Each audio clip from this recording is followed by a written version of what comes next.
the science of agriculture, the land, the seeds, and the man. Agricultural survival. They have represented me with the worst image, but I know without a doubt that it's because of your lack of knowledge. Foresight, they don't have to see distance. That's why they're living in ignorance. The man.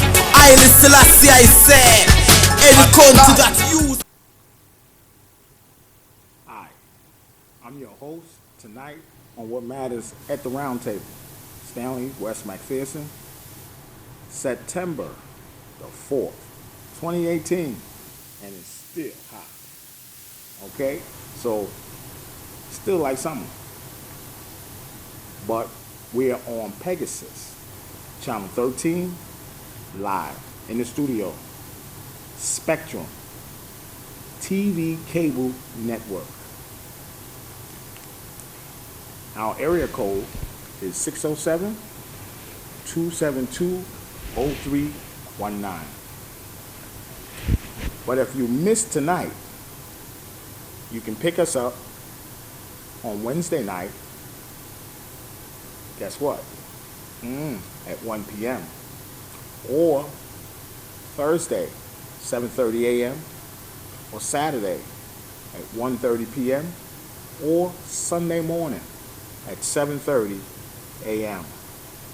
And guess what? Live. So we're on 6 days for you, working around your schedule. And you have a YouTube channel. So if you don't have cable, go right on the web. And there we are. Google, Facebook, we are there. You can pick us up, or we can send you a direct link to the show. And then you can get all of the shows. So guess what? You can get it. And we want to let you know that Stewart Park, the picnic, good.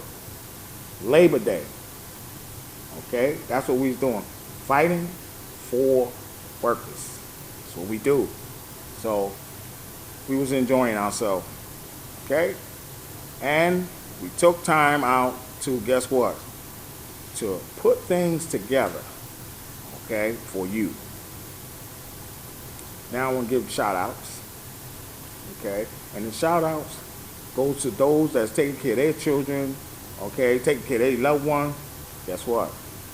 They have to feed their family. In this day and time, hey, people can't make ends living, can't make ends meet. So, you know, Rosenthal, S, Sunshine, Pimplia in Australia, Kendra, MS, VSS, all of these women, hey, guess what? Have children, and they got to take care of their family. So what they do, hey, I don't fault them, because you got to get yours, because they are not trying to help you at all, okay?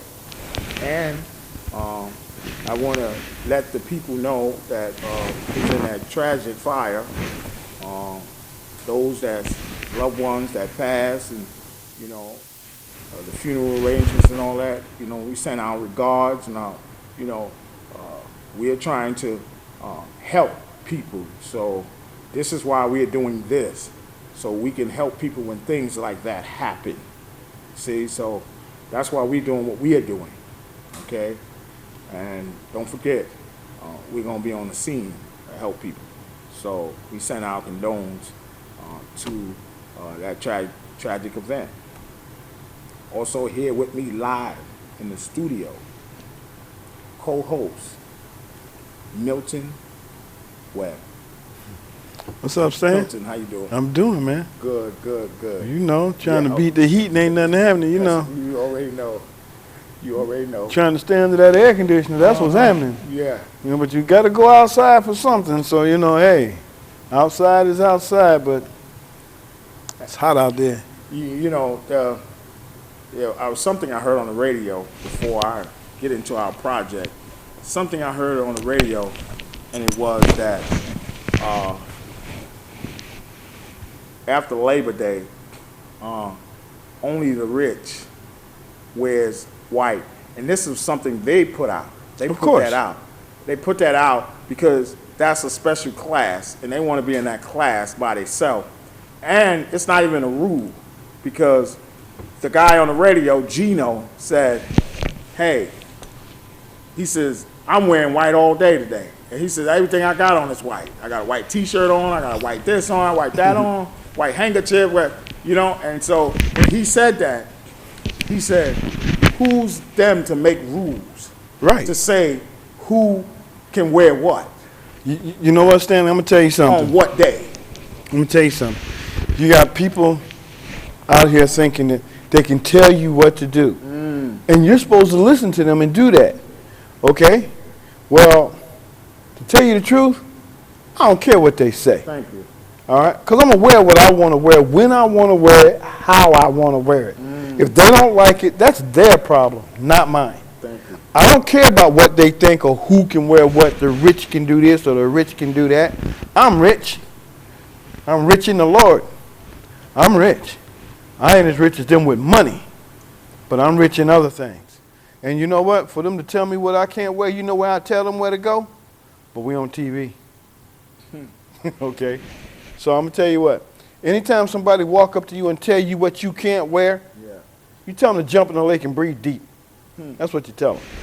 And when I was thinking about that, the next thing I thought is they got a set of rules. And the set of rules is they write the rules for you to follow, me and you, but they don't follow the rules. That's right. So I was digging a little deeper, and I found some rules that applies to them. And when you bring this to them, they got amnesia. Of course. And they catch all kind of symptoms, and oh, I didn't see that. Oh, I didn't get that. But the law made a new rule, a new meaning. Okay, they expand. That's what they said. They expand disability, and that word disability, they expanded, and it's saying that a judge is inadequate. He can't function right. He can't. He's like someone that can't function under a decision or a duty that he's supposed to be doing. And now, even though he's in his right mind, when he delay, when he retaliate, when he do all of these things to a person, okay, then he can't function. He's disability.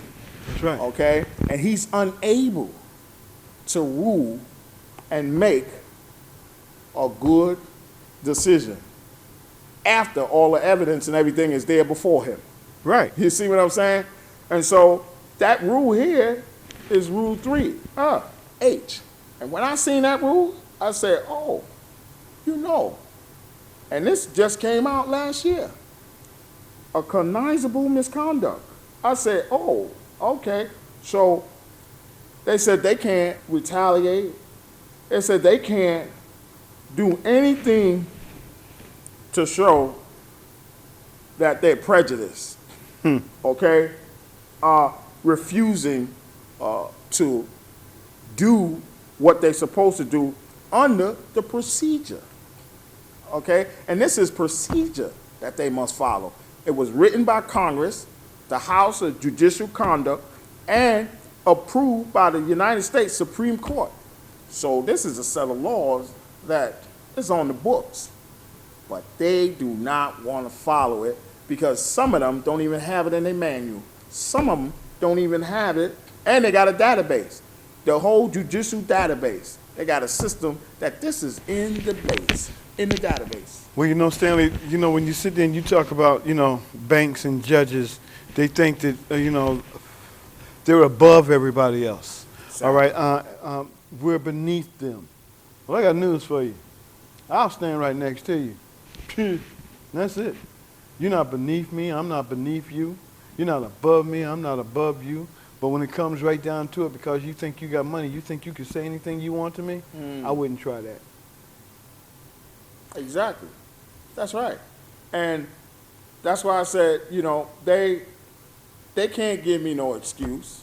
No. They have a set of laws that they write them, but when you show them to them, oh, that don't apply to me. That applies to y'all. So why don't it apply? See, because they automatically, because I did research on these judges, and so many of them was getting a slap on the wrist, reprimand, and some of them, you know, it had to get real, real deep for them to retire, because they made them retire, or for prison. Canada was sending them to prison, okay? That's how deep I went. Canada, rules and ethics of conduct was sending them to jail. Here, United States, they don't send, they do like this, because they all down with it. But the book of ethical misconduct was written in Canada, but United States used Canada's rules. But they don't want to use the jail part of it. They just use the reprimand or admonish him, and he do it again or she do it again somewhere else, and then we admonish him, and then we seal it. We don't let you know about it. Don't let nobody know about it. See, they don't want you to know about it. See, and that's the whole thing. If you didn't research that, that's right, nobody would know, because we wouldn't be able to tell y'all about it. Exactly. Well, you know now, because we telling you. And that's paper. That's on the law. Exactly. And the whole thing about it is, these people think because we walk around the streets every day and we don't know, they think they can get away with that. Thank you. But for the people that know, all of a sudden now, hey, we got to hush him up. Thank you. Hey, we got to, yeah, he can't be going out there telling this. They don't want you to tell on them. Yes. All right? It's easy for them to lock you up. Thank you. All right? But when it comes time for them to go to jail, it's like, hey, wait a minute. That's like who's governing the police. Thank you. Okay? The police is governing the police.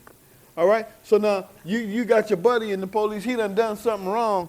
Oh, well, George, I'm not going to, I'm not going to have them lock you up, but we're going to have you sit out there for about a month or two. Yep. And then that's fine and okay. Then we're going to send you back out to the duties. Okay, the same thing with the judges. All right, well, you can't do this. All right, if you're going to have law for the people walking around the street, so what are you trying to tell me? The judges ain't walking around the street? They ain't driving cars? What? They floating? Thank you. Well, they walk like everybody else. If they break the law, then they should be penalized on the law that they break the way it's supposed to be penalized. Not a slap on the wrist, not a scolding, not none of that. If they get to where they need to be locked up, then lock them up. You ain't going to do nothing but send them to that little resort out there anyway. So lock them up anyway. Thank you. And you'll lock everybody else up. Yes, you do. And Canada said once a judge has reputed, reproached, shamed the federal system, the courts, United States courts, where he at, it says he shamed the colleagues, the clerks, everybody that's working in that district. He shed shame all over them, and it's hard for them to get back, okay, that dignity that they once had, okay, because he done threw a cloud on them. Because now people are looking at them with disdain. Yeah. Because, oh, you was his clerk, or you was his paralegal, or, you understand? Yeah. And some of them didn't even do nothing. Didn't know nothing about it. Exactly. But they got the disdain, the bad taste in their mouth because of what he did. And this is what the book says. It says they sometime will never get rid of that, because that always will be there. It's all, because now all of a sudden it's something that had to be written in the books. Exactly. And the whole thing about it is, all right, you don't never hear about a judge being impeached. You don't never hear about a judge being took off the bench. And if you do, that's only because they can't get around that. Right. All right? You got judges out there right now that are listening to the cases that ain't doing nothing about them, waiting for them to get up there and for these people to say, you know what, I'm tired of this. I'm not even going to go with this anymore. Right. Well, I got news for you. I know some people that's doing that. I know some judges that are doing that. All right? You better think again, because these people are not going to quit. Thank you. They're going to come at you, and they're going to keep coming at you. And then the next thing you know, they're going to put you in a position to where everybody knows what you're doing, and then the first thing you're going to do is try to send goons after them. And if y'all think that don't happen, you better think again. Because these people don't want to be exposed. Yes. They'll expose you, Yeah. but they don't want you to expose them. And there's going to be a lot of judges getting ready to be exposed. You don't hear nothing about the ones that got kicked off the bench. Right. They didn't make that public, No. okay?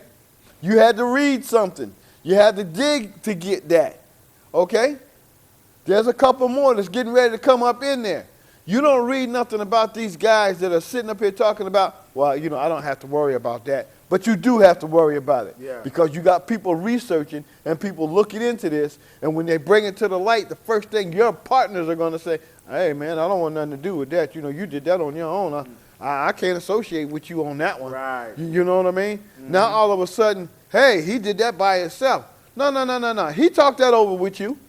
All right? You gave him some bad advice. So just let it linger out. It's not going to linger out. Because every time that you mess around here and you don't dig in there and do what you're supposed to do, I'll give you, for instance, if you're supposed to have a conference with a judge in 60 to 90 days and he cancels it and he don't give you a conference, what happens after that? He broke the law.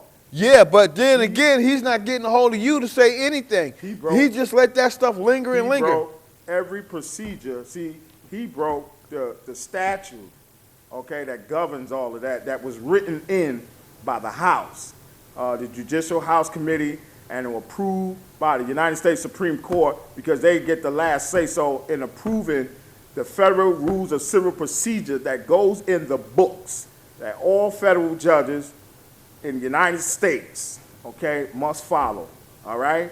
In the United States, they must follow these rules, okay? Now, if they don't follow these procedures, then you can bring them up on judicial misconduct, because it was written, all right, in the book that they must follow. Now, for them to say, oh, no, I'm not going to follow that, I'm going to do what I want to do, then they got to go, okay, the Judicial House got to go and have a hearing, okay, and bring them before. So they're going to be on trial. They're going to be sitting in that hot seat now. And they're going to ask them, hey, listen, why you didn't follow these rules? Okay, these rules are here. Now, it's some determinations under misconduct, ethical, all of that. And they got to use that against him now. Okay, so he's broke all the rules. He was impartial. He was partial. Okay, he retaliated. He did whatever he wanted to do. He followed none of the rules. And he wanted to throw stuff out. He wanted to do it. Now, he's subject, okay, under those same rules that he didn't want to give someone else. Now, he's got to face that, okay? That's what they got to do. Now, they got to do their job. They got to do it. They got to do it. They got to do it. But to see, the thing about that is, it's all about money. Right. It's all about money. If you ain't got money to stand up there and say, I'm taking you to court, then that stuff gets thrown out. It gets this, hey, let's shove this underneath the rug here. Okay, that's what happens. Okay? So this is why these judges sit here and go, well, you know what, we can let this linger for 3-4 years. All right, what's going to happen? What they going to do? And they haven't been doing nothing. They've been giving them a slap on the wrist. Who's slapping them on the wrist? And the court, the people that's supposed to be making the laws, the people in the House. So how do we get to the people in the House to get that? They don't want to. The cases I was reading, they didn't do nothing. And Canada was saying, that's a shame. Canada was putting the rules down. They're sending judges to jail because they're saying this country is not following the law. And then you got to go to Canada, another country, to get ethical, to get some kind of justice. And I was reading all of this stuff, and I was like, comparing and saying, and looking at the cases, Meek Mill's case, Judge Brinkley, and the other 4 judges in West Virginia, they only took those judges out because that was a government thing. That's power against power. That's a 3-headed beast. You see? Yep. 3-headed monster. So they fight against each other. But for someone to say that, you just go over here and you can stay on the bench, but just tone it down a little bit and do it to maybe 3 or 4 other cases, but don't do it, to this case here because he's making noise. Do it to the rest of them. And that's what's going on. Okay? The ones that's making noise, they telling them to tone it down on these guys. Be silent about it. Don't respond to them. Don't say nothing. You see? But the ones that ain't got no money, they got a lawyer, an officer of the court, get rid of their stuff. Throw their stuff out. Because he's an officer of the court, so he's going to throw their case out. You understand? Yeah, because he worked for them. There you go. But the ones that know what they're doing, the ones that researching, following up, bringing this stuff to them saying, hey, you are profiling me economically, socially, you understand? And racially, all right? Because every time you go into court, they got a new set of rules. They got their set of rules, but they don't have the real set of rules. You see what I'm saying? And this is what they're doing, but people are not checking this out because this is in the books. But people don't know. And that's the whole thing right there. And the lawyer's not going to tell them. And the lawyer ain't telling them. And the whole thing about it is the judge ain't telling them. He sure ain't. All right? And they don't want you to know these things. Exactly. So what you got to do is go online and check this out. You punch that stuff up in that computer and see what you get. Your computer start spitting off stuff so far and long, you be talking about, I don't think I'm going to get no rest tonight. Check it out. That's right. Check it out, because before you go to court for anything, punch that up in the computer and see what the laws say about it. And then when you go to court, you listen to what that judge tells you. Listen to what the state's attorney says. And ain't none of it about what the law is. That's right. Check it out. Because these guys are trying to bamboozle you. Yeah. They're trying to keep you down. Yep. And that's it. They don't care nothing about where you at. They don't want you living next door to them. They don't want you to be able to sue them. And that's what the whole deal is right there, because he gave you a bad decision or she gave you a bad decision. A lot of these people are doing that. And they're letting these cases just go, 3, 4 years, 10 years down. Oh, well, you surpassed the limit. And you got merit to your case. Your case won. Because Yeah. they didn't have nothing. They purged themselves. They lied. Okay? They lied on record. They lied in a court document. Okay? And so they should be disbarred. But they let the case linger so no one doesn't find that out. Right. No one doesn't read that. No one doesn't pull that and say, let me investigate this case and see what is really in there. And this is why a lot of cases get thrown out and people don't get no justice. They don't get nothing, because they get a big delay. And then they go with the institutions. They go with the banks. They go with everything else that got money. They go with the tobacco company. They go with everything. But they won't go with you, okay? And this is what the state does. They will use a class action after you initiate it, but when it's time for them to get the money, you don't get no money. The state got the money. But I thought you started the initial action. So where's your money at? The lawyers get $15 billion. You see what I'm saying? And you don't get nothing. And so this is what we are telling you. When you do class, when you do action, do it individually so you can get the money. Because all of those big secondhand smoke cases, tobacco cases, they got the money. I was trying to read and see where the people got some money out of it. They ain't get nothing. You understand? They for the illness. They send it to a certain county. The counties got the money. But that's what they do. That's called a slush fund. Over here, they put it in there, stick it in there, then they use it. But where's the people at? You know, so many comments I done read, the people didn't get no money. You know, it's pathetic.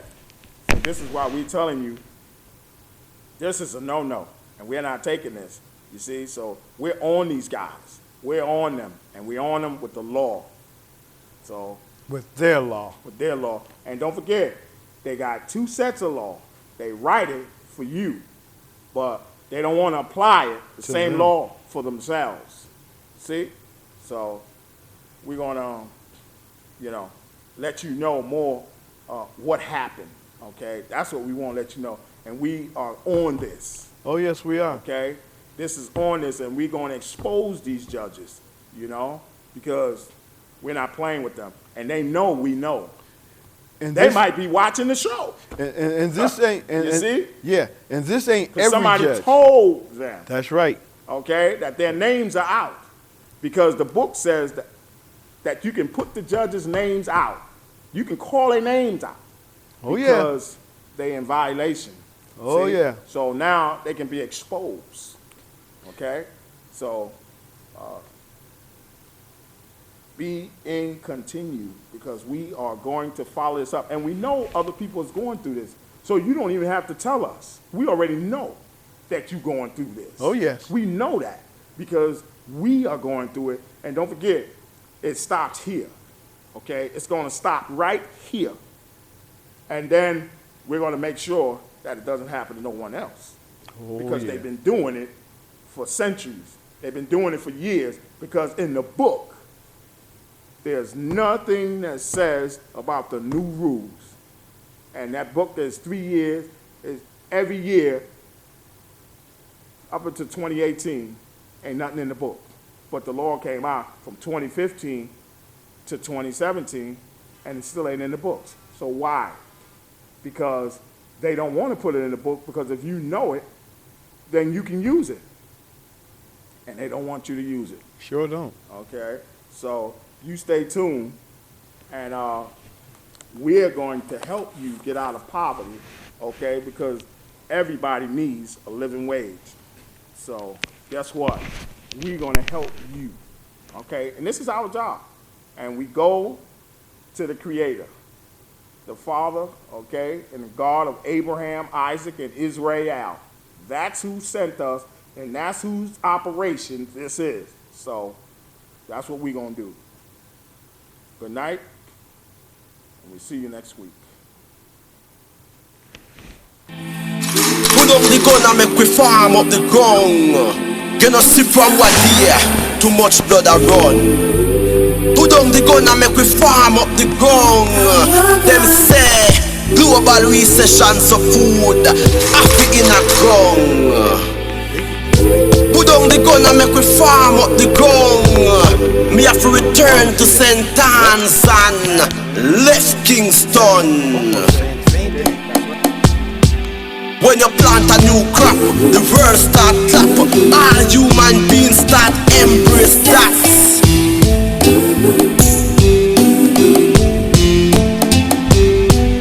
There is no solution in this pollution. Them only mission is to create era done. Then after election, them cut them one. Get a youth. Take this message from